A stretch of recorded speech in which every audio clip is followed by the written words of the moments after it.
All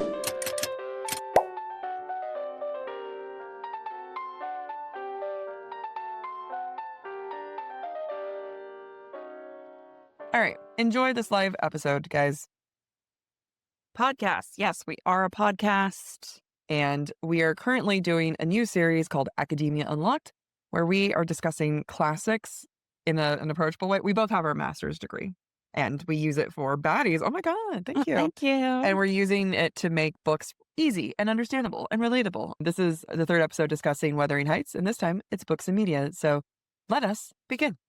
Welcome to Academia Unlocked, a special series from Book Talk for Book Talk, where we take one classic work and explore it through a 4-part literary journey, moving from understanding the text to deep analysis to cultural interpretation, and finally to collective reader meaning. I'm Jack. And I'm Amy, longtime friends, readers, and co-hosts. And between the two of us, we have over 13 years of academic literary training, including bachelor's in creative writing.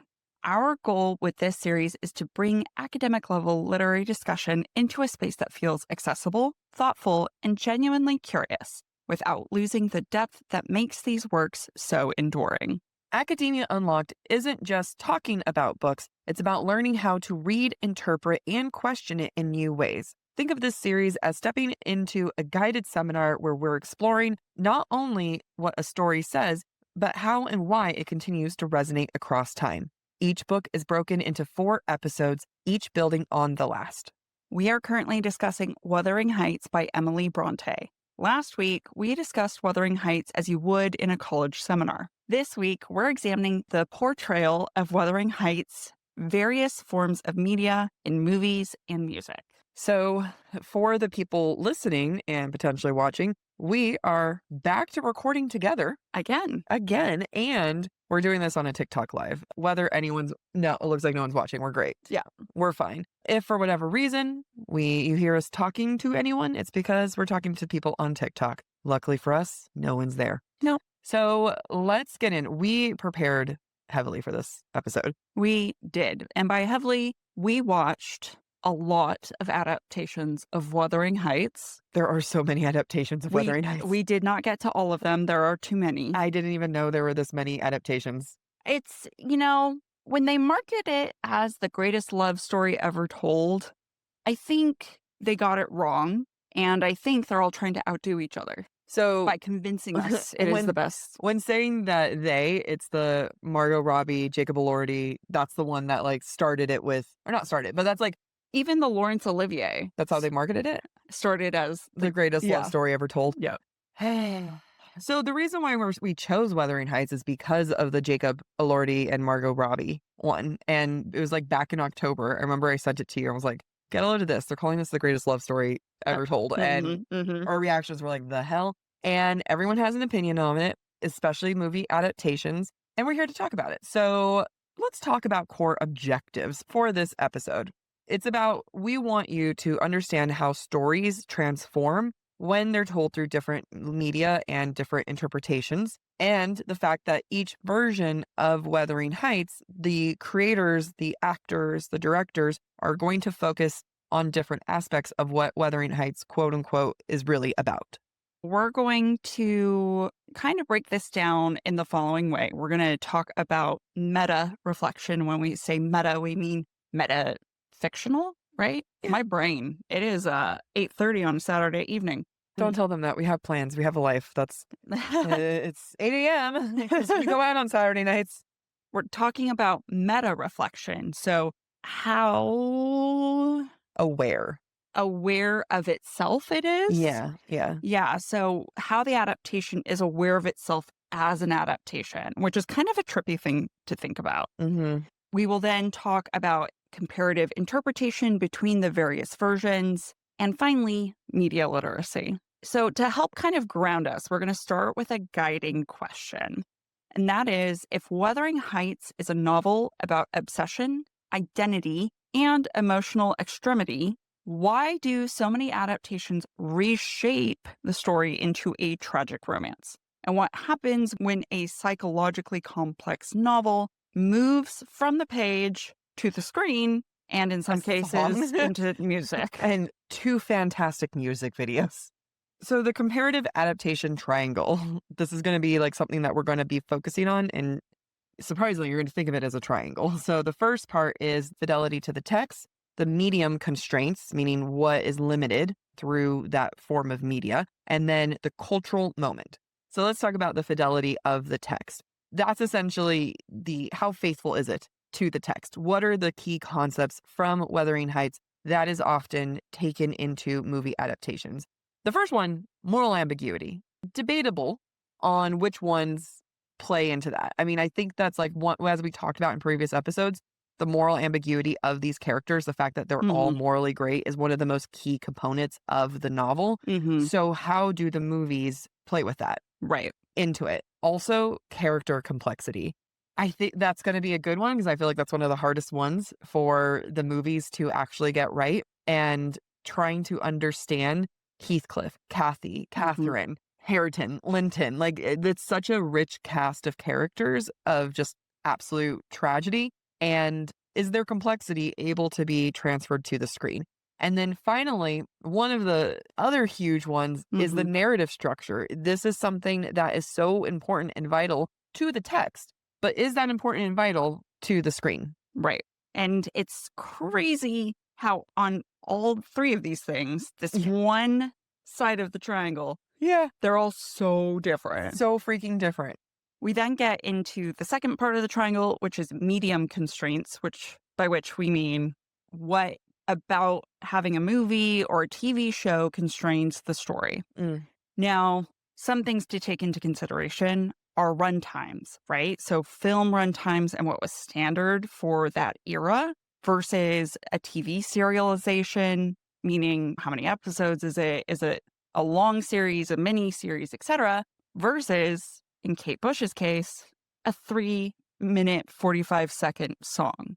Then we also have the visual storytelling component. There is a lot of components of the original text that are very visual, and that is something that is beneficial to the screen, but does it in the process take away from the internal narration or some of the internal complexities of these characters? I'm excited. All these are such great questions. Yeah. And now to the last part of the triangle, and that's the cultural moment.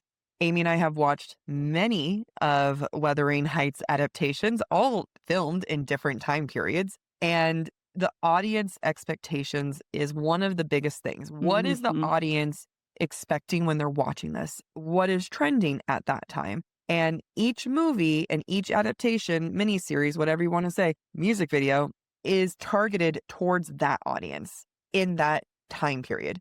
And then genre trends. My God, it is, having watched a lot of Wuthering Heights adaptations in a short amount of time, the hair alone is phenomenal. And so, like, what are the things that come in during that time, the trending elements into that adaptation, like transatlantic accents?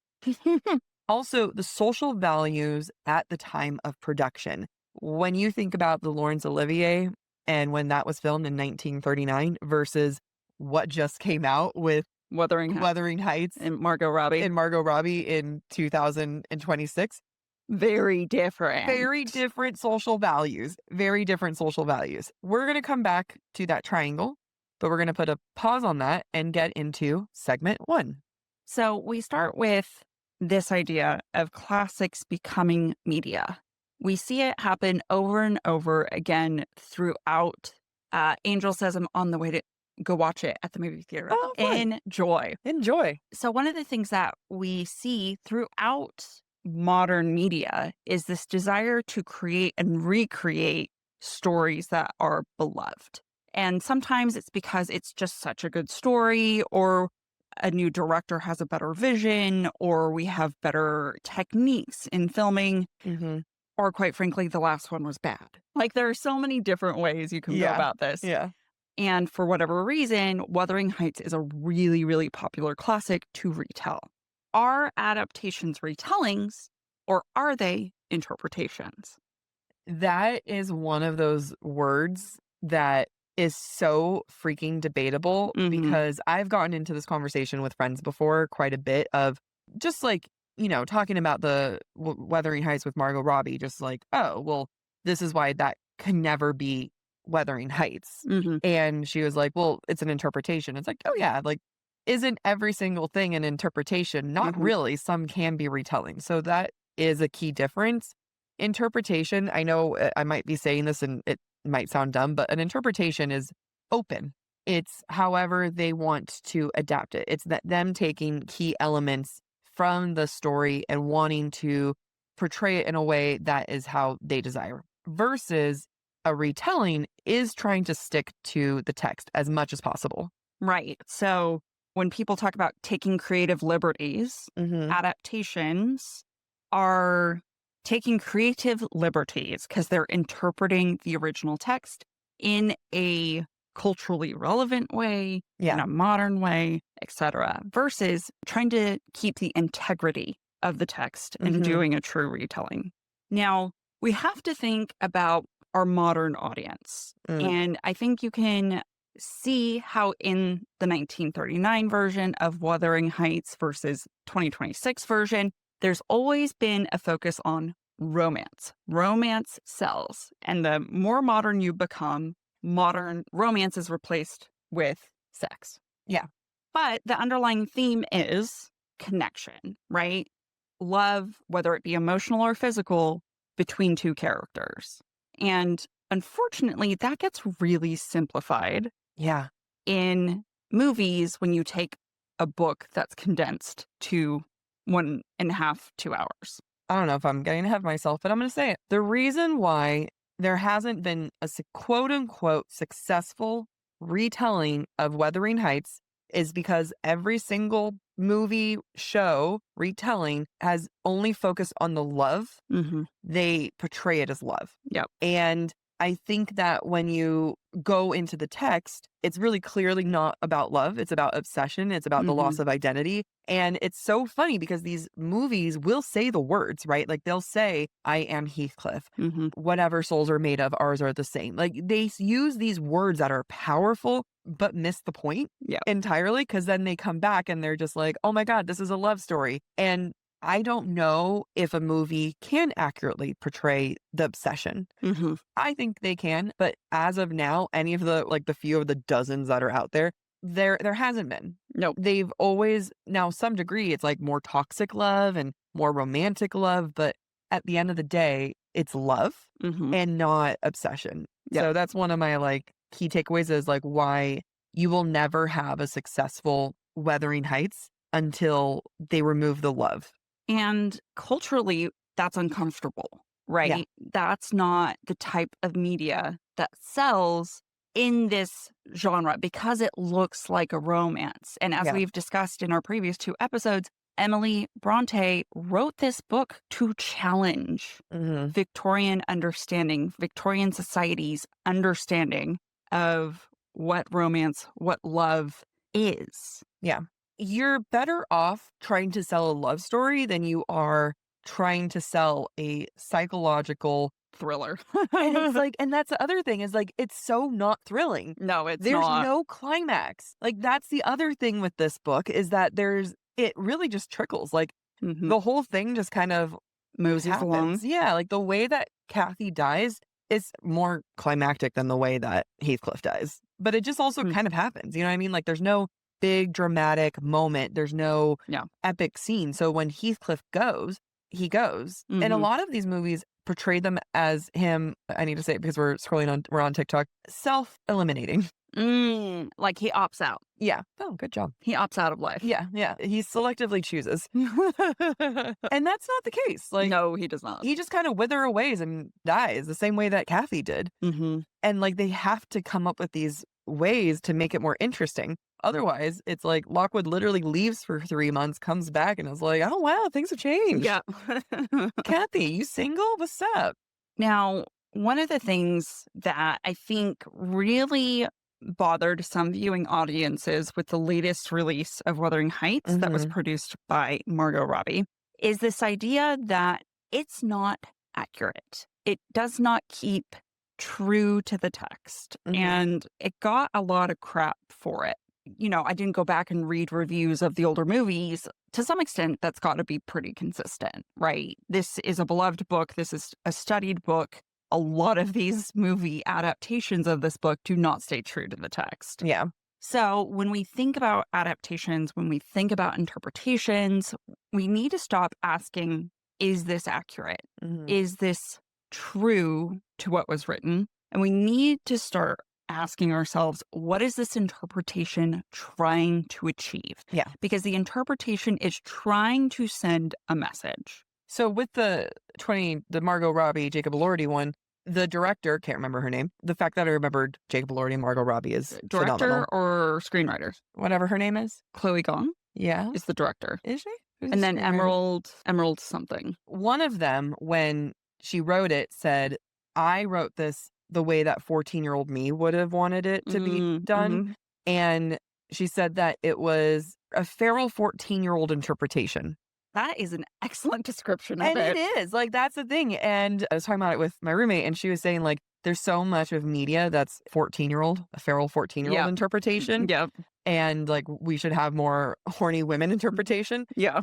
All of that is well and fine. Mm-hmm. Did it have to be Wuthering Heights? And it's one of those moments where I am all for an adaptation that brings in that feral 14-year-old girl that just like wants them to get together, right? Like, but do that with like Phantom of the Opera. To do that with a book that deals so much with race, that deals so much with trauma, I feel like to do that to a book that means you're going to remove all of these heavier, more important things. Yeah. I think we should have more feral 14-year-old girl movies and interpretations. Did it have to be this one? Right. Well, we liked the movie. I liked the movie. It could have also been with a person of color. Yeah. And it would have been just as feral. Yeah. And maybe eked over a little bit into being a little more true to the text. I mean, and that's the thing, right? Is that she made a choice, and I love Jacob Elordi, but she made a choice to not cast a man of color because it's meant to answer her feral teenage dreams. And that's like... And she's a white woman. And it's like, couldn't you have been feral for... All you had to do was just cast a person of color, and it would still be a feral. But to disregard the race aspect was uncool. Like, that's the thing where it's like, you're saying that the things that don't matter... Like, this is one of those things that doesn't matter. And it's like, but it still could. It still should. Especially when Bronte's father had connections to abolitionists. Did I say that right? Yeah, he was an abolitionist. Yes. Yes. I just want to make sure I said it correctly. It's important. It matters. Again, that being said, it was a great feral 14-year-old fan fiction. It was. And, as an interpretation, there are some really amazing things that I do think it accomplishes in its storytelling. And that's the case, I think, for each version of the story of the movies. Each one accomplishes something that the other one didn't. It's so true. And it's hard to pick a worst one because they all have different strengths. Yeah, I don't think a true adaptation would be interesting. I don't think that a true Wuthering Heights adaptation would ever be good. That kept the integrity of the actual literature. If you were to try to make it as close of an adaptation, as close as a true two-book, I think it's different. It's difficult to capture the obsession. And two, it wouldn't be interesting because half of it is like the creepy, uncomfy vibes. Right. And I think you kind of miss that in the movies. Yeah. So why don't we, if you're into it, we can take our time talking about each of the adaptations we looked at and then go through these questions. We can either answer one question at a time and address each adaptation or pick an adaptation, go through all the questions. Let's go through the questions and then we choose the adaptations we want to talk about. Yeah, sure. First, let's talk about all the adaptations. All right. So Margot Robbie. So we did watch 2026, Margot Robbie, Jacob Elordi. Together. Wuthering Heights. It did have quotation marks. Laurence Olivier. We did just watch the Laurence Olivier 1939. Ralph Fiennes. 1992. I also watched the 2006 Tom Hardy miniseries and the 2002 MTV special. Was it a movie musical? A musical? A musical movie. Wow. Yeah. Revolutionary, honestly. Wow. Ahead of its time. Start with Katherine Heigl. What year was it again? 2002. Wow. I know. There's a lot. And then we have Kate Bush's song, Wuthering Heights. And then there was another one, and I can't remember. I think it was like a more recent one. I started watching it. It was the only one that had a man of color. Oh, yeah. Yeah. And I was like, look at that. And then that one was actually like, maybe I'll go back to it. I'm a little Wuthering Heights out, but it was actually, they got the dark and creepy part. Oh. But they were throwing around the N-word far more than I was like, that's not in the book. Yeah, that's not in the book. You do not need to be doing that. That was an unnecessary, I get it, but I'm also like, I don't like it. That wasn't in, like, why add it? Yeah, yeah. Yeah, I don't like that. I don't like it either. All right. So, which triangle corner dominates? So back to the triangles. That's fidelity to the text, medium, and cultural moments. Which one would you like to look at? So let's start with 1992, Ralph Fiennes' fidelity to the text, because that is that one is the one that attempted the second generation. That you saw. Because Tom Hardy one did too. Oh, it did. It was the Tom Hardy one is a 2-part series, both an hour long-ish, and they both went for the second generation. I think when you have to ask about a movie adaptation, the first thing to ask for how like related to the text is does it have Gen 2? Yeah, does it have Generation 2? And there are so many adaptations that avoid Generation number 2, which is so important to the themes of the book. No. And that's the other thing. You get rid of it. You just got rid of the book. Right. And that's when you're focusing on telling a love story. Yeah. There's no point telling Generation number 2. I think that's one of the best ways of saying that is if the movie adaptation does not include Gen 2, then it's the toss-up. It's like flat out like, okay, we're going to make this a love story when it's like, it's not that. It's not a love story. Yeah, that's a good point. Character complexity. I actually thought Margot Robbie did a pretty good Kathy. I think she did a great Kathy. There were times where I was like, oh, this is Kathy. I think she portrayed the petulant Kathy, like very immature, very petulant, get her own way. Kathy, like one of the best ones that I'd seen. Yeah. And we can dive into how each Catherine is portrayed. Oh, right. A little bit later. Oh, yeah. I missed that. No, that's okay. We're trying to identify one thing you said when we first started watching the Laurence Olivier was you're like, it's funny how like the times influenced the movie. Like they're all speaking in a transatlantic accent, even though they're supposed to be in Yorkshire. Yeah. Also for every single movie, the fashion of the times. Yeah. The 1992 Ralph Fiennes was hilarious because all the women had like the really aggressive late 80s, early 90s bangs. And even with the Laurence Olivier, they had like the scarves, the clothing. It's very much portrayed for the time. It was funny. It was. Or if you, in the Margot Robbie version, there was no attempt to be historically accurate in clothing. Yeah. It was just whatever they felt like visually represented the character. Also, some of the constraints is whether it's a movie or a series. Right. You know, if it's a movie, good luck getting Gen 2. Right. If it's a series, you've got more space. You have more time. It was like, like an hour and a half into Margot Robbie where I was like, I don't think we're going to get Gen 2. Like, I was like almost 2 hours in. I'm like, is she just going to die? Yeah.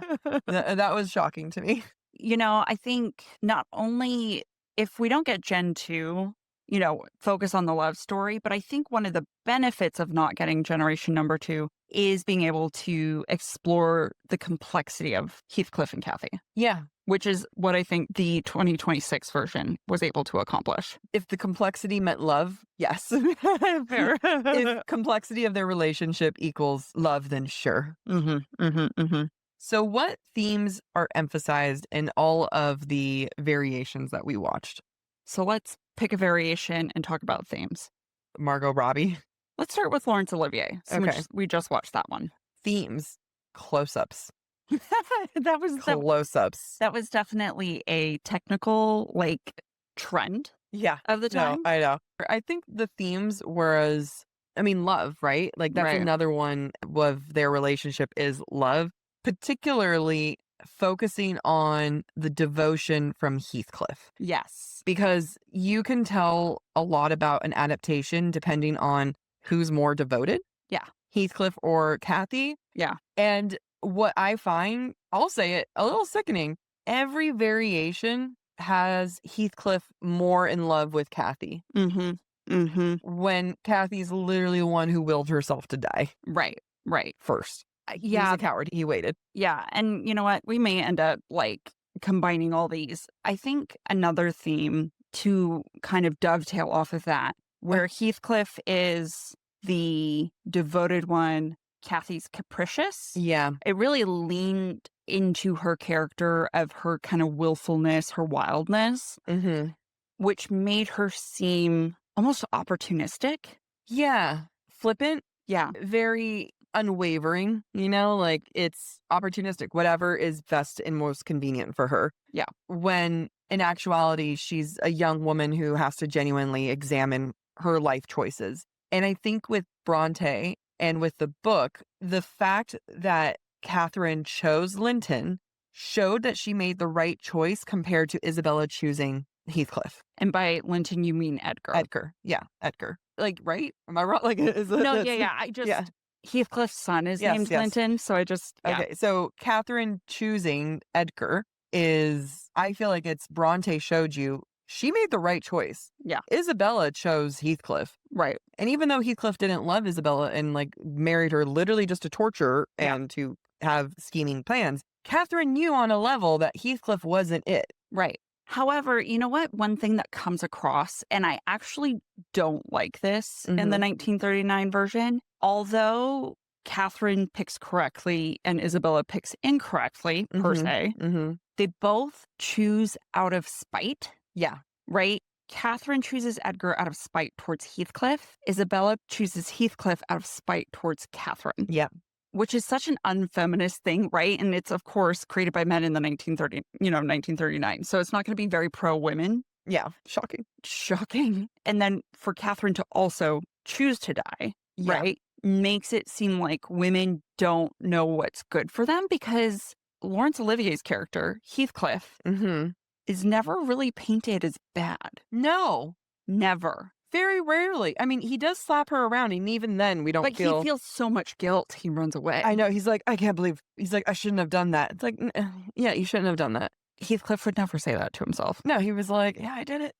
Crap, what were you saying? That just the late time, I'm like, yeah, my brain. Oh, okay. I'm going to stretch my leg because it's now completely numb. I need to switch butt cheeks. Okay. So here is something that not a single one of these adaptations that I have seen portrays correctly, is the fact that Catherine knew Edgar for years. They were childhood friends for years. That is not someone who is opportunistic. Right. I mean, to a degree, yes. But at the same time, she is very much someone who knew this man, who knew him very much inside and out. Yeah. She had kind of bullied him over the years, and he still stuck around. And no one's giving her credit. Yeah. Eve says, hey, y'all, I just watched this movie last night. Can't wait for your episodes on this. Yeah. You can listen now as we're recording the episode. Yeah, but like, it's one of those things where I think that if any movie were to have shown that relationship that she does build with Edgar over the years, it then lessens her as the villain. Right. Lessens her as the villain and lessens Edgar as a villain. Yeah. As the antagonist to Heathcliff, right? Heathcliff, at the end of the day, in many ways is the White Knight. Yes. And that's one of the other things about the 1939 version, is that Catherine as a child, tells Heathcliff everything she wants him to do. Yeah. Take me away. Come back rich and take me away. Yeah. Et cetera, et cetera. He goes and does those things. He leaves her. He never tells her, I'm off to go do these things. You know what I mean? Right. Like, he does go do those things. And it's painted as romantic. Yeah. It's one of those things where you kind of have it. The sentiment could be if she had just waited. The sentiment could be, oh my God, if she had just given it a few, because I think he's gone for 3 years. It's like, if she had just waited those 3 years, then like she could be with him.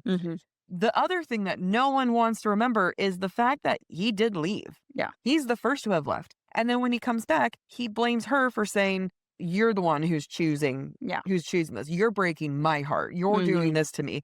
When also, equal opportunity, she blamed both men. She did. It was never just, oh, Heathcliff, you're the one killing me. It's about like both of these guys have broken her heart because she loves Edgar too. Yeah. And Heathcliff can't understand that because Edgar doesn't hit her. Yeah. And that's the other thing about the 1939 is there is no love. It doesn't come across as love between Catherine and Edgar. I haven't seen any adaptations where it's love between them. Yeah, that's fair.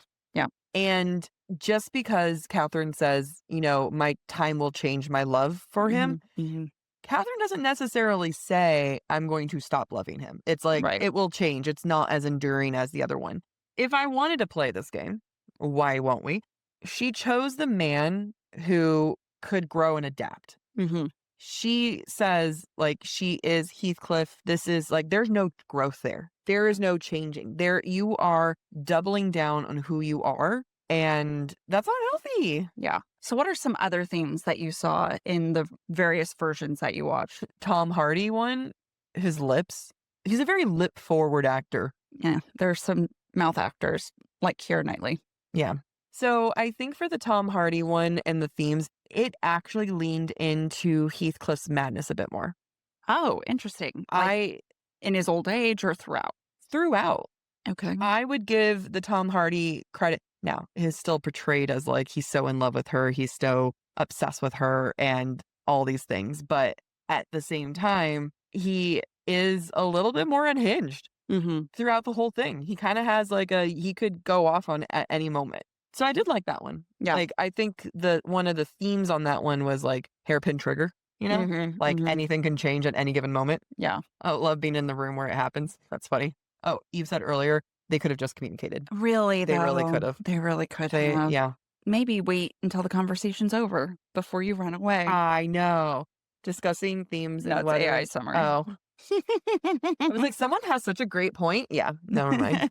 And so Wuthering Heights with Jacob Elordi, I was going to call her Emily Brontë, Margot Robbie themes. So I do want to talk about her red cloak at some point and the use of the color red. I mean, I hope we don't get flagged, but like sex is a huge theme. That is like the theme. Yeah.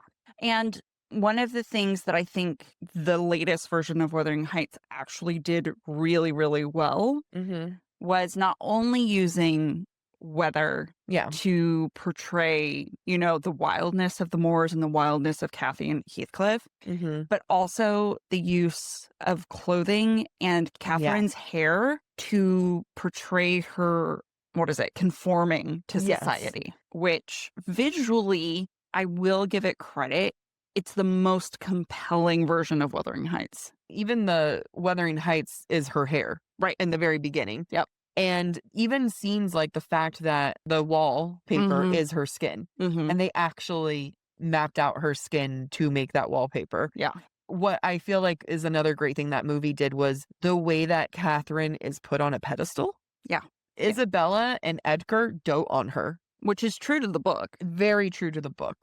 They're obsessed with her. Isabella treats her like a doll. Like, that's all very true. Granted, like, they make it times 10, but it's like, that's actually like, that's a fairly accurate portrayal. And visually, it was great. Like, I think they did a fantastic job with all the visualizations. And the fact that, like, again, I hope we don't get flagged, but the fact that like sex is such a big thing, the first noise you hear is a creaking. And you think it's a bed creaking, and then you realize it's a man who is hanging. And then they're pointing out his erection. And, like, these are the things where you're like, it's just kind of funny where it's like, okay, so we're going heavy on this. Yeah. And I think that plays into the feral 14-year-old girl, like, in a way that, like, kind of interests the fascination. I'm not a movie person. I don't necessarily understand cinematography. I'm much more better with books. Like, I can tell you the symbolism here.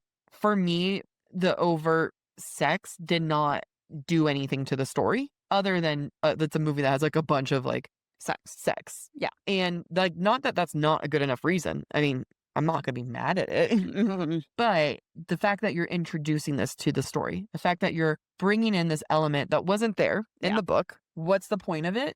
And what are you doing with it? Yeah. I am not a movie interpreter. Like, I don't do a movie analysis. So I'm sure there is a reason. I don't want to diminish a female screenwriter, director, just to be like, you're doing it just for shock value. It's like, maybe not. Like, I don't know. Yeah. So from my perspective, it's a way to explain the unhinged, its obsession, but the lengths to which Catherine and Heathcliff are willing to go against society to be together, right? Because that's part of it, right? That's part of their tragic love stories. They can't conform to society and be together. Yeah. They have to choose one or the other. Yeah.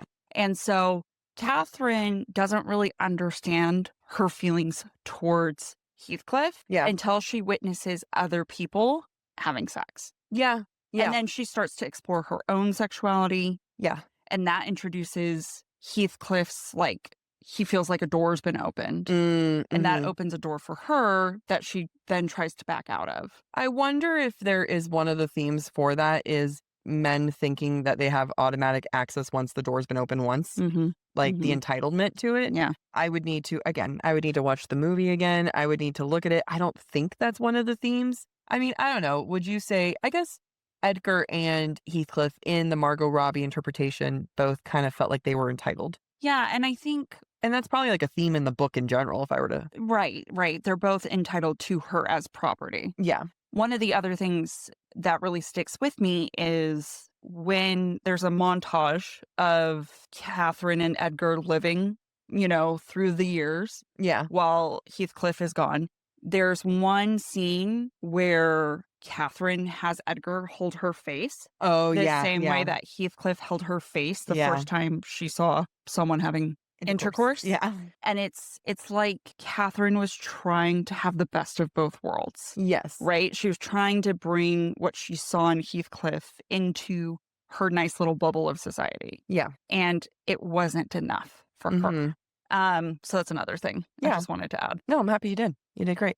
So what disappeared? The themes, generational trauma, right? Racism, right? I think also the moral ambiguity of Heathcliff in most of them. And even the Tom Hardy one, in every single one.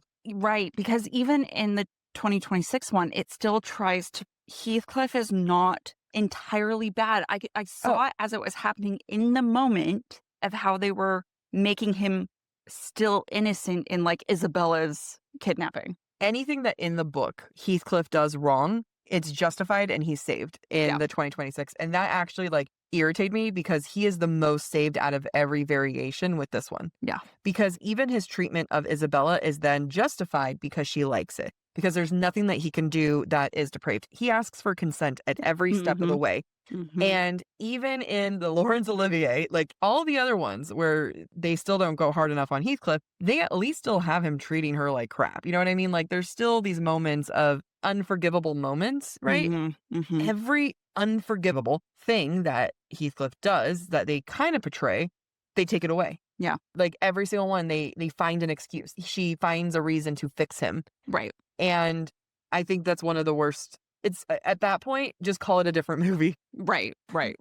So what are we talking about? So we're talking about Heathcliff doesn't kill Isabella's dog. He tries to. He doesn't succeed. They just locked. Are we talking about the movie or the book? The book. Okay, I'm talking about the movie. They don't even try to hang the dog. Oh, in the movie. Yeah. The dog is just locked in the bedroom. Yes, correct. In the book, he hangs the dog from a tree to die. Yeah, because it's yappy. And it's meant as foreshadowing for Isabella. But you're right. Even in the movie, like the big, bad, horrible thing he did with the dog was locking it in the bedroom. Yeah, so it peed and pooped on the ground. And like, why even have the dog? Because like you're trying to do that as a nod to the original text. And it's just like, what are you doing here? TJ says, this is so wild to listen to as someone who's never read the book. The book is so different, as Jack said. Asks Isabella for consent. Doesn't happen. That does not happen. No. Isabella in the movie is kinky. That is so not. And that is not Isabella. It also takes away the fact that Isabella is a domestic abuse survivor. Yeah. In the book, she gets away from Heathcliff. She leaves it all. She goes to London and she raises her son on her own. Right. For the first 12 years of his life. As a single mother in London, in society. That's incredible. Right. She got out. She did it.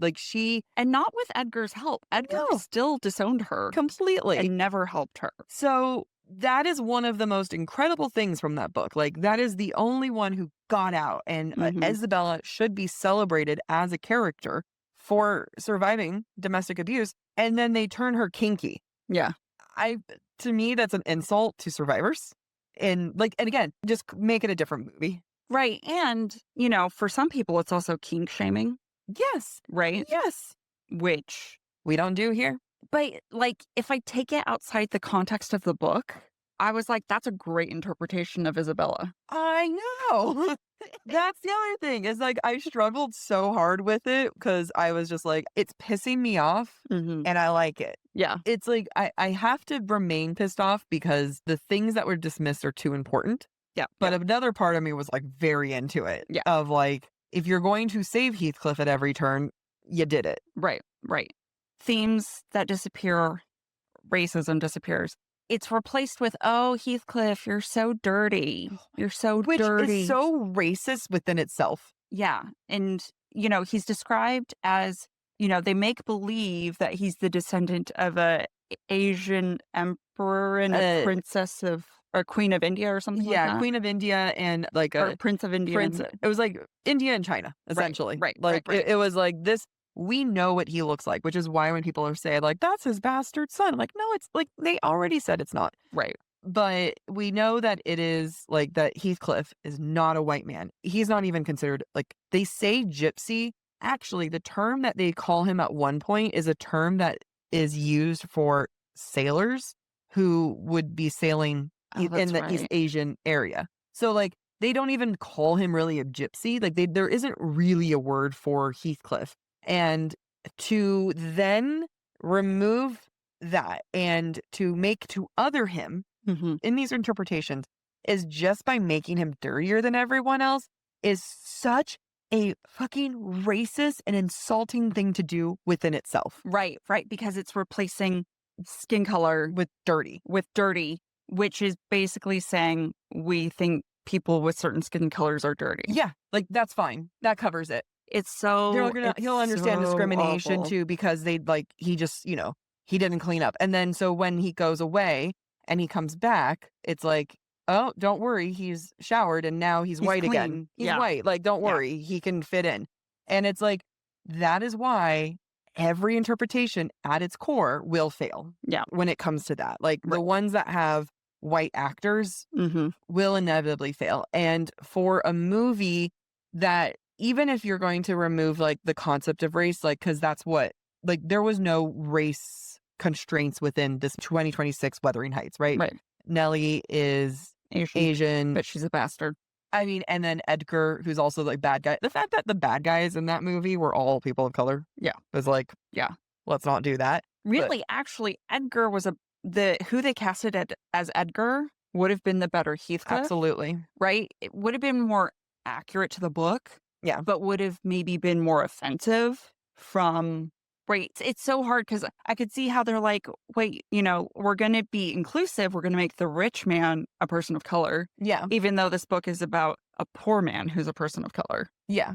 And we don't want the abusive person to be a person of color. But it's but you're still saying bad things. Yeah. That's the other thing where it's it's a way of justifying a situation where you're just trying to justify choices that come from her own preference. The casting, the director or the screenplay, I don't remember who is the one who casted it, but she said she imagined Jacob Elordi. Right. And it's that's who she thinks is hot. Yeah. So it's so you're saying your preference for a white man is what will override the literature. The literature is your preference for a white man. Yeah. I can show you so many other hot non-white men. Yeah.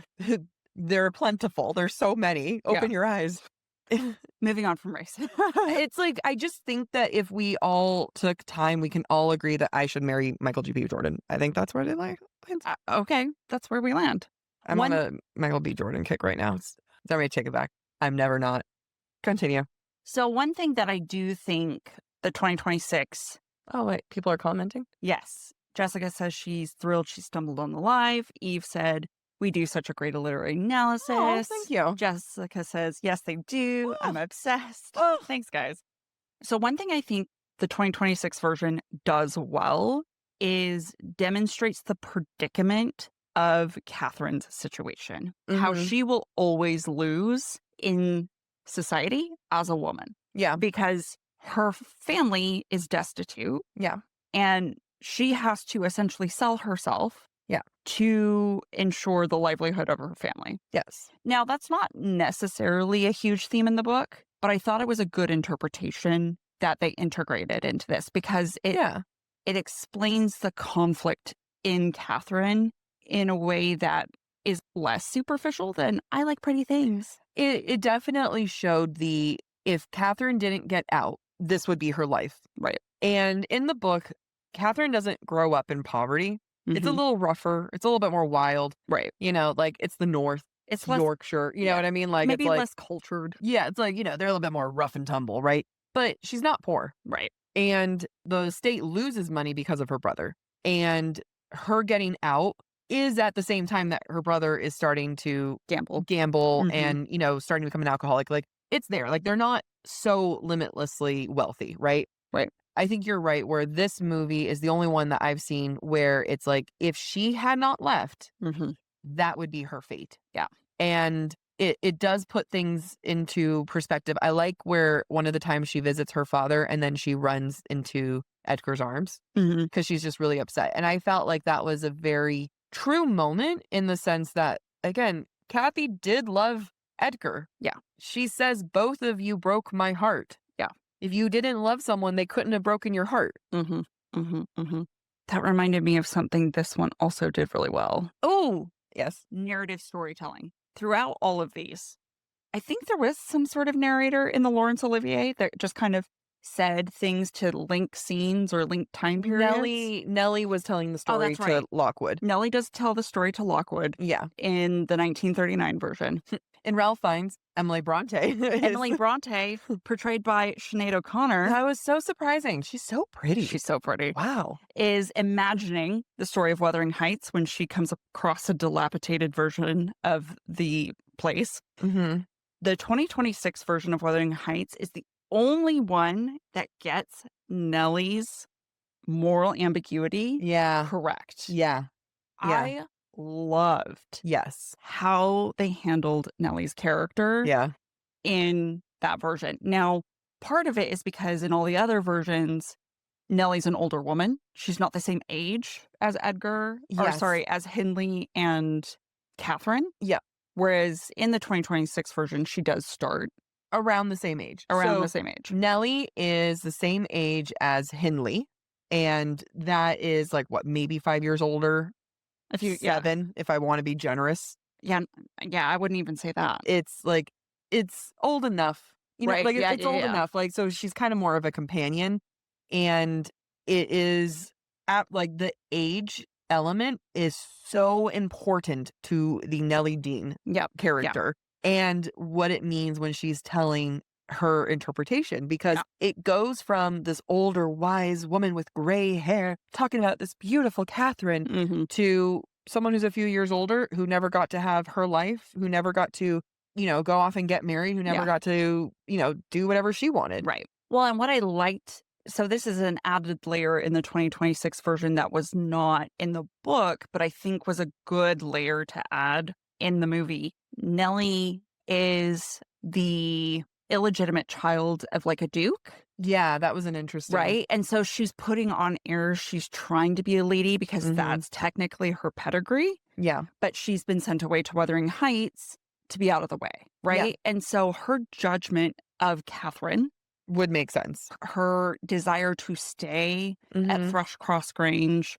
her desire to be on Edgar's good side and tell him Catherine's secrets and betray Catherine is very understandable. For something to have been introduced, one of the best introductions. Yeah. And it is so incredible how every single adaptation, we haven't watched them all because there are an unlimited amount of adaptations, but that's the only one that actually let Nellie Dean be Nellie Dean, who to exist as a character. There aren't a lot of female characters in this. Like there are.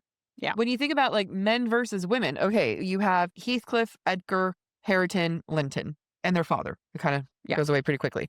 Kathy, Catherine, Isabella, Nellie Dean. Yeah.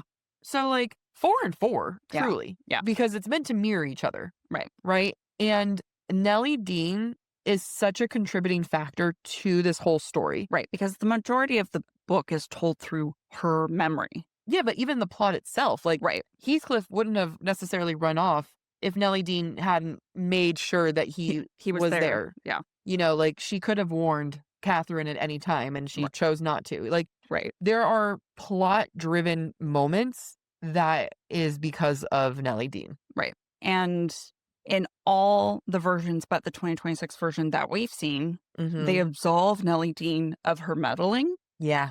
And they kept it here. They kept it in the 2026 version. Of course, the 2026 version is the one that made her a person of color. Yeah, right. And it's like, but I understand why they did it.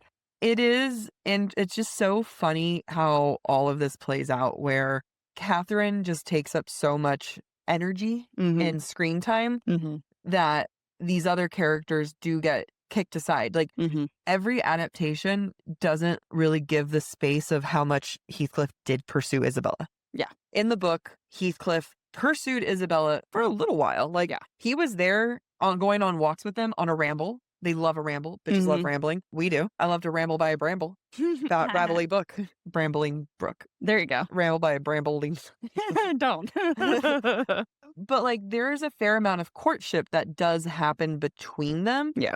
And that's why when Catherine is getting more and more upset, because it's like, you know, I see what you're doing, and she's calling him out on these things, and it happens for a while. I guess, like, in the Margot Robbie one, they do show a little bit more of it. Yeah. But it's just like another, you know, they gave Isabella more time than other movies, but why'd you have to give her time like that? That's, damn it. Yeah. Why'd you have to just make her like that? A little bit autistic. A lot of bit autistic. And kinky. Like, that's the other thing, is that they made the clearly neurodivergent character extremely kinky, and not just that, but like wanting to be shamed and deprecated. Yeah. It's like, you know, like, she's actively wanting these things. Yeah. And it's like, why'd you make the autistic person do that? Right. Okay. The sixth, romance versus psychological horror. Another thing that a lot of these movies, they either choose to keep it or they don't. And very rarely do they keep it in the sense that, like, it's interesting or that they even do it well, is the psychological aspect of it. And part of that is Catherine haunting Heathcliff. Sometimes lack thereof haunting.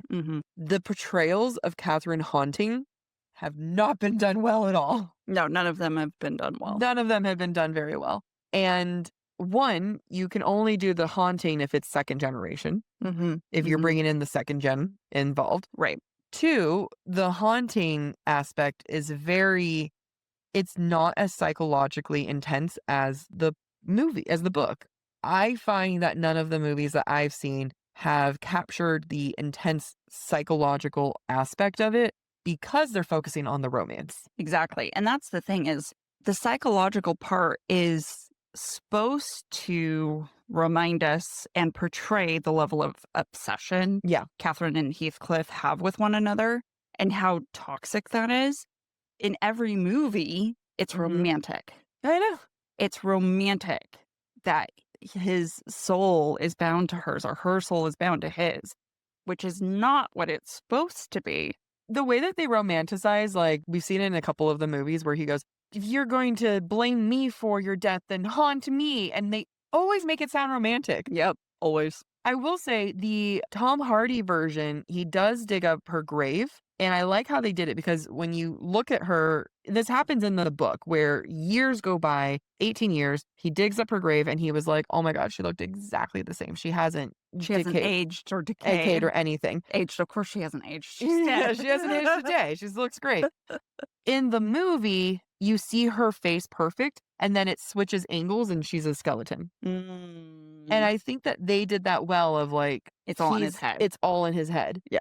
I like that a lot. Yeah. And you don't really get that, because the second you do that, he's no longer a hero. Right. He's a creepy man with a skeleton. Right. And yeah, we need to not have men with skeletons. Yeah. I agree. Less skeleton and men.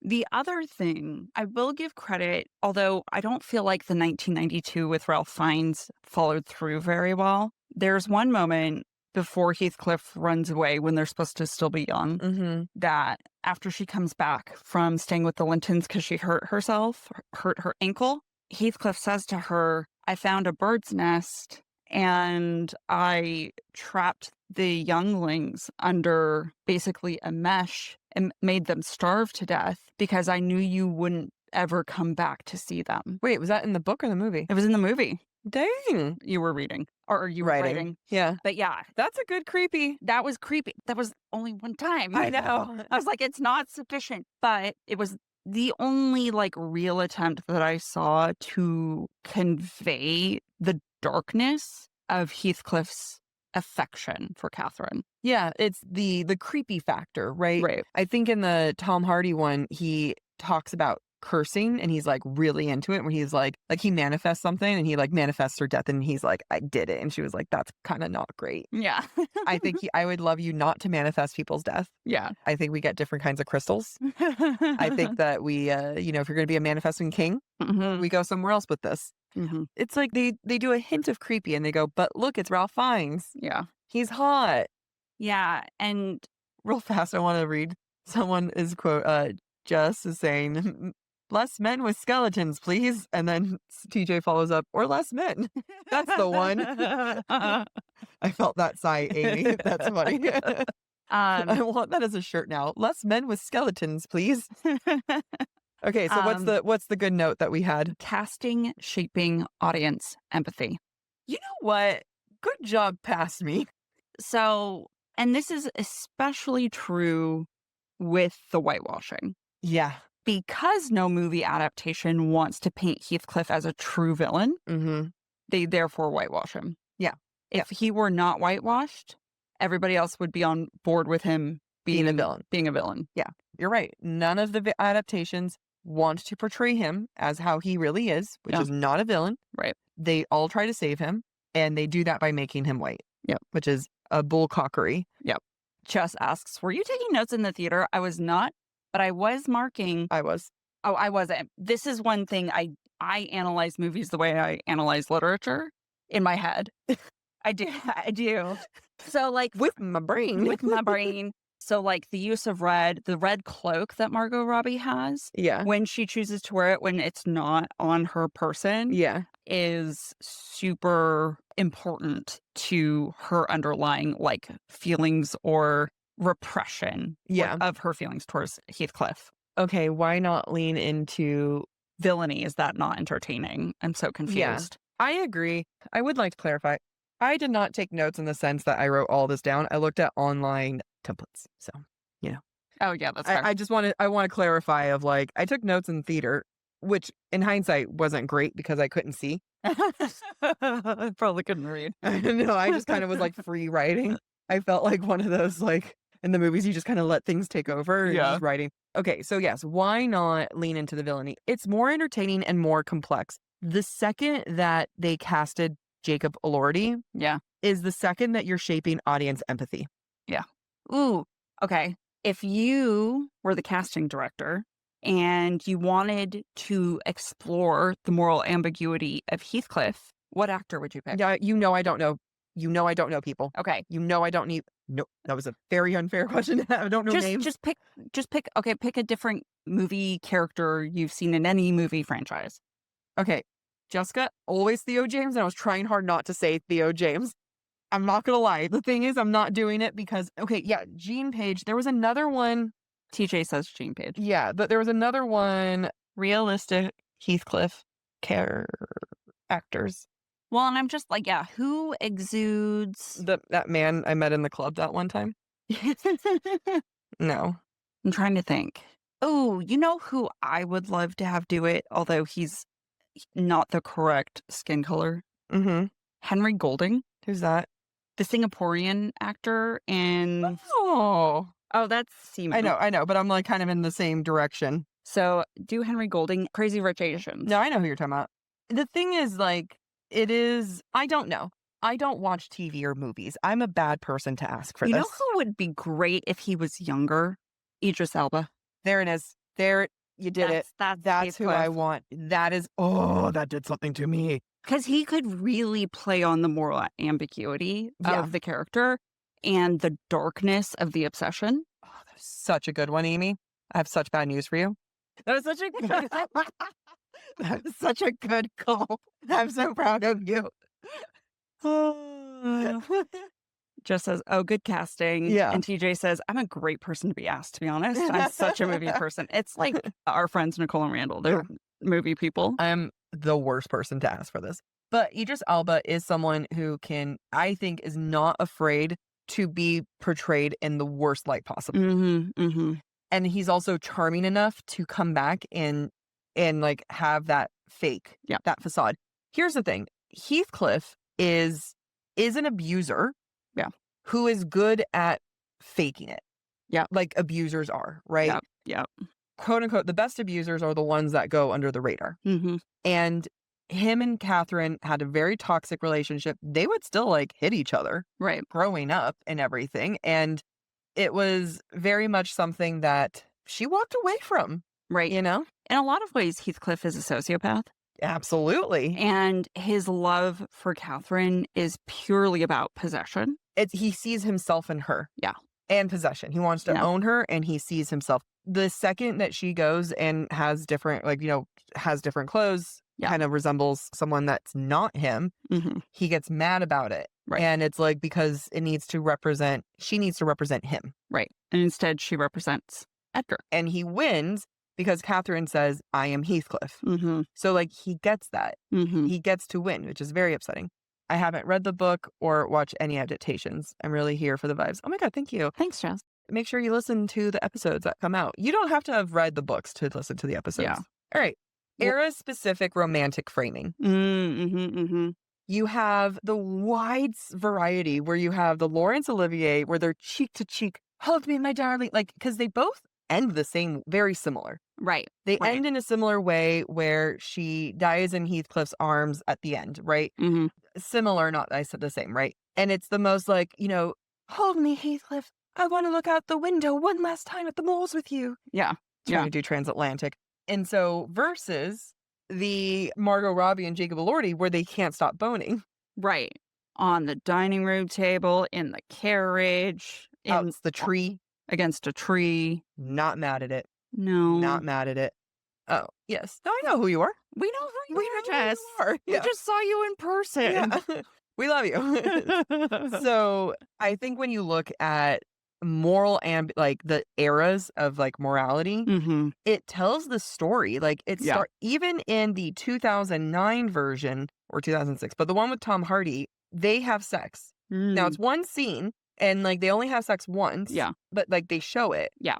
They don't talk about it at all with Ralph Fiennes, right? No, they don't. But they kiss. But they kiss a lot. So it they make out starts to progress. lot. Yeah. So it starts to progress, right? You have the Laurence Olivier where they kiss, but like on the side, which I think was what was only legally allowed at the time anyway. So like, like again, that comes down to the morality of the era, of the decade, the specific romantic framing of the time. Then you go into the 80s. We didn't watch any of the 70s. And then you go into the 80s or early 90s. Yeah. Where they're kissing, making out a bunch, like late 2009s, one sex scene, and then now where they're just be boning. What does that say about us as a society? We like sex. Sex sells. We like it. Like, how else are you going to get people to come to a movie theater to watch people coming? A classic novel interpretation? There has to be sex.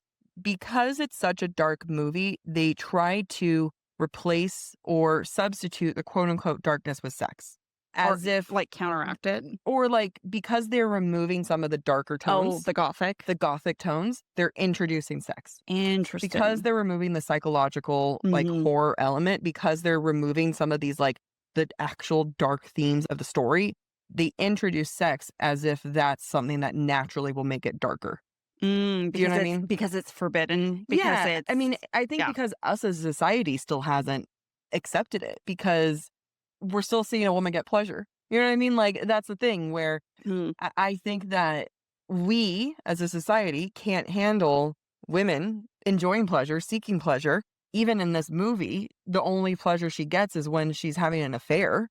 Yeah. You know what I mean? Like, it's just very interesting with that. Like, one of the substitutions is with that. No, that's a really good point. And it's about her, but visually it's about him. Yeah. Right? What's taking place is Catherine's pleasure, but visually women are feasting upon Heathcliff's physique. Who is watching this? They're making these movies for women. Right. You cannot tell me otherwise. Ever since Ralph Fiennes, it's like, they're making these like, who's going to watch this women? So it is a portrayal of women trying to show women's sexuality, and they're embracing it. Is like, we're going to give the women what they want. That's Ralph Fiennes. That's Tom Hardy. That's Jacob Elordi. Mm-hmm. And we're going to show them in these like romantic ways. And like you said, feasting upon Catherine, when that's not it. Right. Which takes away, I think by doing that, it undermines what women are capable of enjoying. Mm-hmm. By doing that, by focusing and only allowing these hot Heathcliffs, of only allowing these romantic stories, it's taking away what society is saying that women are capable of enjoying. Right. Because somehow women are not capable of enjoying Gothic literature, psychological horror. Like a story that doesn't end well, Right. Whereas I would kill to have something to, like, have a movie that does that well. Yeah, absolutely. Jess asks, are you doing a podcast episode or a Substack article? We actually, Jess, you might have missed the announcement. We are starting a new subseries. It's called Academia Unlocked, and this is episode 3, discussing Wuthering Heights. The first episode comes out March 19th. Where we break down Wuthering Heights at like a high school literacy level. And then episode 2 is on a college level. College analysis, like a seminar. Then we have books and media, which is what we're doing right now. And then in the fourth book, the fourth episode's kind of like a general conversation. Yeah. And we'll figure it out. Yeah, either it'll be like a listener thoughts, or, I mean, I bet we could survey people and say, what did you think of the Wuthering Heights movie? Yeah. Or just, what are your thoughts on Wuthering Heights? And they can say movie or otherwise. Yeah. And then ideally in the future, it'd be nice to like get experts. Yeah. Yeah. Or fellow authors who love these books. And do we know anyone who like loves Pride and Prejudice? Other than us? We'll see. We'll do a poll. Yeah, we'll have to think about that. Yeah. Okay. So now I think to the most important adaptation is Kate Bush's Wuthering Heights. Why? Not a clue.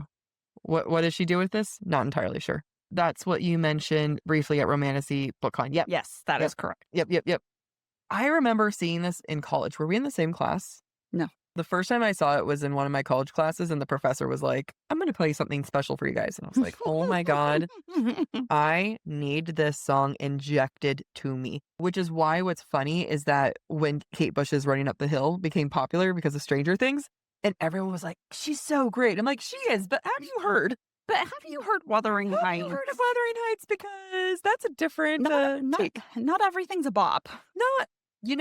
Running Up the Hill has nothing on Wuthering Heights. It's just, I would love it where it's like, I'm a side character in that movie. And like, Max is running, trying to get out with like running up the hill, and then pan to the side. Wuthering. And I'm in the corner. Vecna's like, get out of my head, bitch. And I'm like, no, it's me, Kathy. I'm coming. He's like, please stop singing this song. I don't want you here anymore. That's how you destroy Vecna. Is you played the wrong Kate Bush song. If Vecna had to hear Wuthering Heights play over and over again, I think they could have won a long time ago. Really. Just do some somersaults, cartwheels. It's like the choreography is quite. It was quite an good. acid trip. Side note, Jack, your nails are fire. Thank you. They quite literally are flames. Yeah. I did not look up why the hell she did this. Now, let's talk about the song. The song is told from dead Catherine's perspective, from her ghost perspective. Unique. I love it. What a choice. Yeah. What a choice to sit here and say, I'm going to write a Wuthering Heights song from that bitch's perspective, from that ghost. I will say, though, one thing it does well is capture the obsession. Better than anything else. Better than the 2-hour-long movies that we watched. Because at the end of the day, as much as we're like hyping up Catherine of being a hero, she is just as obsessed with Heathcliff. And she's just as problematic. She killed herself off because of it, out of spite. Yeah. Like, that's the thing is like, we're sitting here being like, our girl Kathy, she made she made the best choice that she could. the thing is, no one's supposed to be morally good in this story. Yeah. Catherine is not morally good. And Wuthering Heights, the song, is the only one that captures her toxicity. And arguably, there were moments when Margot Robbie's portrayal where I was like, ooh, I see it. Like, yeah, I actually genuinely thought, I think Margot Robbie was portraying a young 20-something, and she's not young 20-something, but that's a Hollywood problem. Yeah. And I actually respect the fact that she casted her. She went ahead and did it. But her acting of it was she did a really good job. She did a great job portraying Catherine. Yeah. You know that moment in the rain when Heathcliff holds his hand over her face? Apparently Jacob did that on his own during rehearsal. Oh, yeah. And then the director was like, yes, we're going to do that. Yeah, I believe it. I will say it's stuff like that where I was like, yes. But again, what are you doing with it? But yeah, I think that, I mean, the lyrics are so creepy and obsessive. Yeah. Would you like to read some of them? I should. You had a temper like my jealousy, too hot, too greedy. How could you leave me when I needed to possess you? I hated you. I loved you. Bad dreams in the night. They told me I was going to lose the fight. Leave behind my wuthering heights. Oh my God.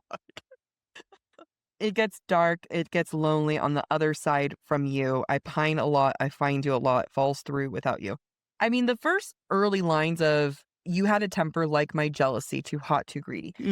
Catherine's not perfect. Like, I know we talked about how, you know, like, I will defend a female character as much as I can, but like, she's not good. No one's not good. And that song captured it. I think other than the Margot Robbie one, there's not a single movie that made her remotely complex. Agreed.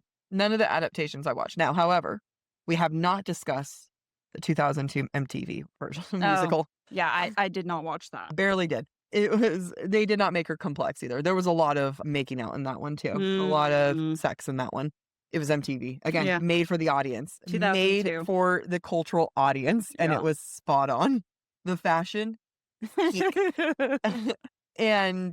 But like even that one, none of them allow Catherine to be a hint of what she is in the book, because that would then be too complicated of a character that either, and I don't want to say like women can't portray it or the, film just can't get it, because the moment you have her as complicated, you need Heathcliff to counteract that complication. Right.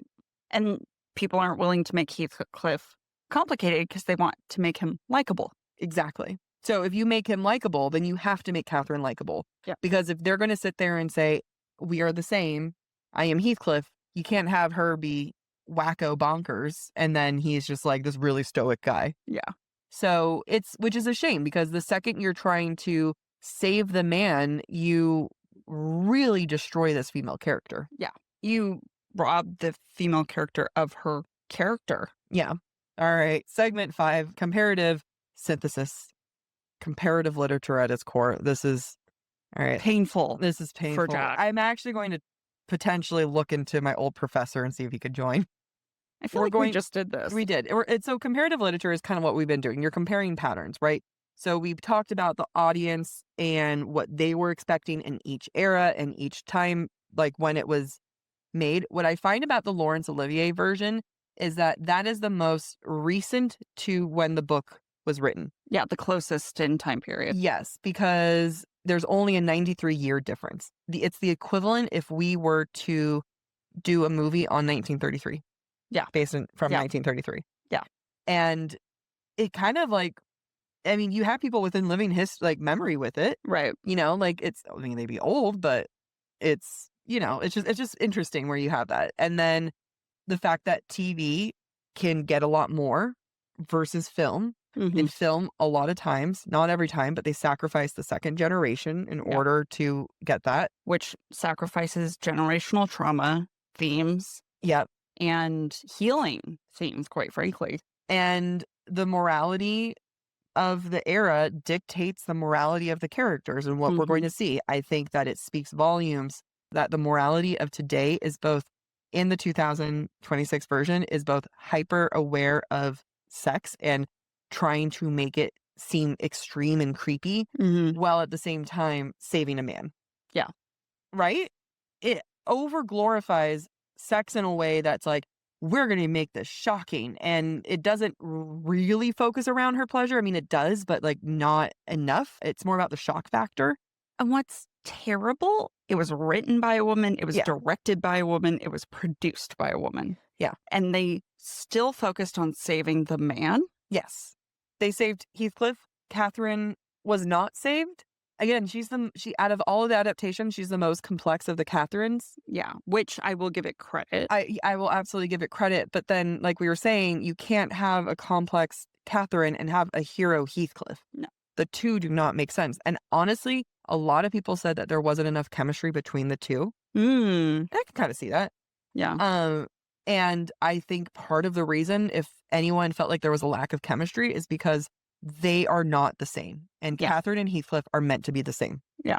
So you're either going to have a super redeemed Catherine or a just as accurate Heathcliff. Yeah. And they didn't do that. Right. And what's the moral essence of today is saving and justifying men. Yeah. And I think that's an unfortunate part of this adaptation. Yep. So that's comparative literature. Okay, so segment 6, cultural meaning and why adaptations change, cultural discomfort and moral ambiguous love. Oh, interesting. The rise of dark romance narratives. I feel like we actually could be in a great era to tackle a dark romance. The problem is we make it a romance. Right. Actually, and so the character has to be saved. I take it all back. I think this is the worst time to make a movie on this. Right.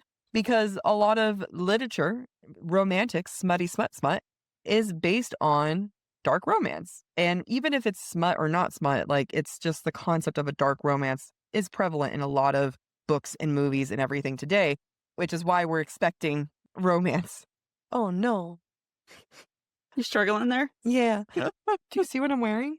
Yeah. What does it say? Read it for them. You've had me at trigger warning. Yeah. Hair pulling is a trigger warning. I was like, why are you? I'm sorry, I didn't.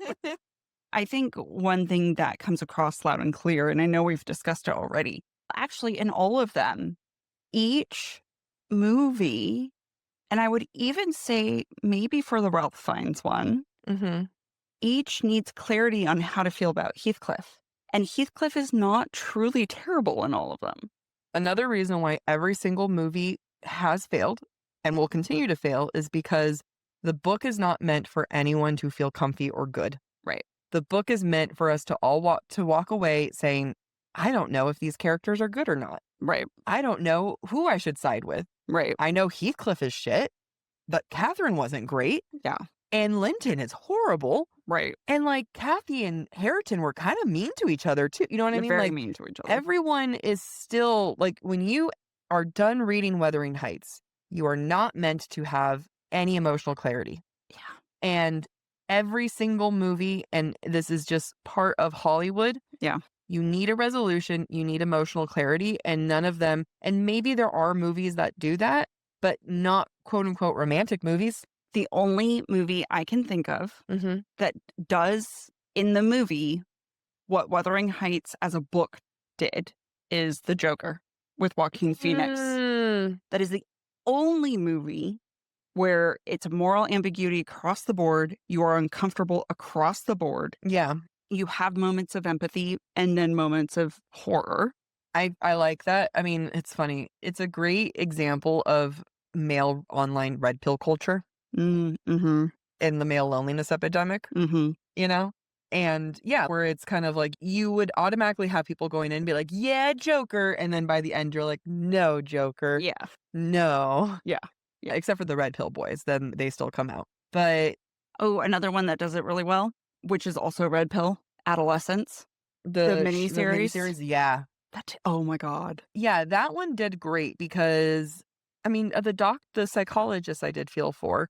But yeah, it's hard to imagine. You guys can think at home. And if you think about it, tell us in the Spotify comments or DM us if you don't listen on Spotify. Just think of a movie where like everyone walks away not great. Like truly. You don't really like any of them. Yeah. And those aren't popular. No. Like that type of movie is not popular. And when you do it, you really have to have a lot more oomph behind it. And like, imagine doing that with a book that doesn't have a climax.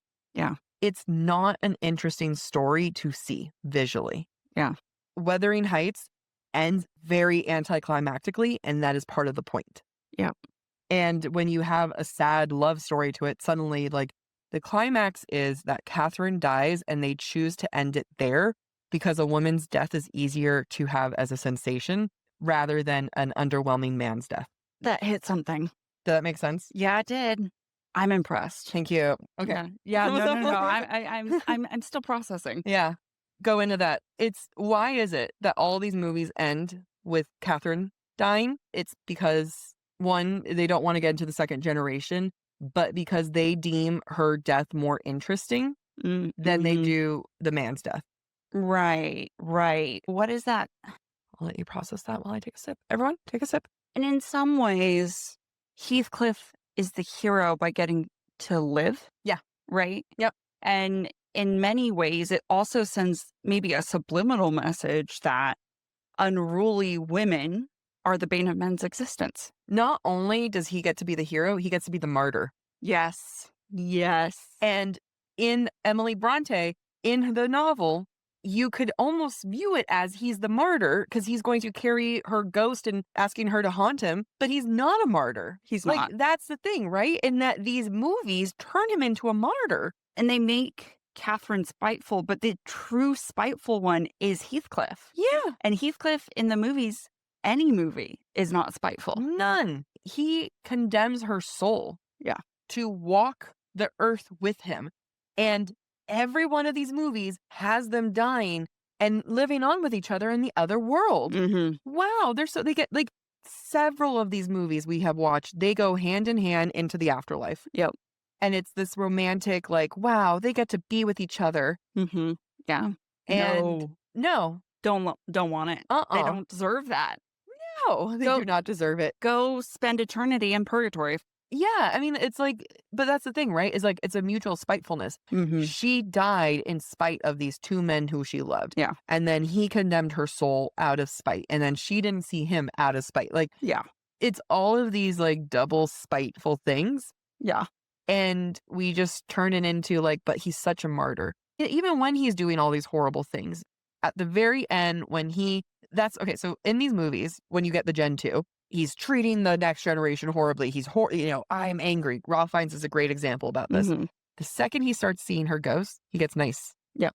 He's suddenly kind. And then we forgive him because he gets to live happily ever after with Catherine. And all of the ways that he abused young Kathy and Hareton are forgiven because suddenly he is the romantic hero again. Yep. You can explain away and forgive his abuse because he was just sad and lonely. Yeah. And that's not what Brontë wanted. Like, nope. So much so that we don't even see his death. Yeah. No one even, it's very much like, no one mourns the wicked. Like, that's, it's giving that. Like, he comes back, like, his anticlimactic death is part of the point. Right. That no one does anything for him. Yeah, no one cares. People, the world was ruined when Catherine died. Like, when he dies, it was like nothing, like, it sucks. Or no, not sucks. Everyone's like, yeah, cool. We can like go live our life. And we're no longer prisoner to this man. The anticlimactic is part of the story. Yeah. Loving the soundtrack. Thank you. So I enjoyed this segment. This is the first time we've done a books and media analysis of it. I thoroughly enjoyed it more than I was expecting. I mean, I always expected at times, but like I enjoyed it in the sense I'm walking away more upset. More upset with Hollywood. Kind of. Yeah. Yeah, right? Yeah, definitely. It just is what it is. I think that's why when we have books like Pride and Prejudice and those adaptations, it's so much easier because you're getting what you're getting. We're getting a love story. Yep.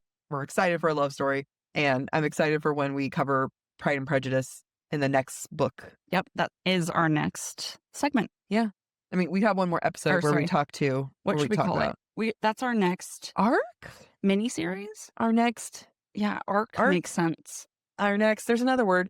You know what? That's a future us. That is a future us thing. When you do Pride and Prejudice, are you adding Pride and Prejudice and Zombies? Hell yeah. I have the DVD of that. We have our assignments. So we've both read Pride and Prejudice. I read it recently. Amy's reading it now. I then proceeded to read six or seven adaptations or like variations of it. So like my brain is quite full of them. And then now we'll probably watch Pride and Prejudice and Zombies if you don't watch it with Emma first. That would be a cute date movie. That would be fun. You too. And then I'm watching the Mormon version. Amy's going to watch the Bollywood version. And if there's any other adaptations, I might try to sneak in. Yeah. If you do Zombies, I'll try to find one more. Okay. Yeah. I think that'd be fun. Sounds good. Yeah.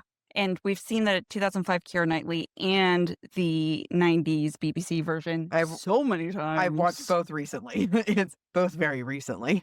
I could recite those by heart. Yeah. Thank you for listening to this episode of Book Talk for Book Talk with Jack and Amy. Next week, we'll be discussing general thoughts about Wuthering Heights. If you're enjoying the show, don't forget to rate, review, and subscribe on your favorite podcast platform. It really helps other readers find us. And of course, we'd love to hear what you thought of today's episode. Share your comments through our forum at booktalkforbooktalk.com, and we might feature your feedback in a future mini episode or in a Patreon exclusive episode. For merch and more ways to support the show, head to booktalkforbooktalk.com. You can also follow us on TikTok, Instagram, and YouTube at the handle Book Talk for Book Talk. And don't forget to join us by subscribing to the subtextsocietyjournal.substack.com. Get more insights into the romanticy and romance genres. Bye.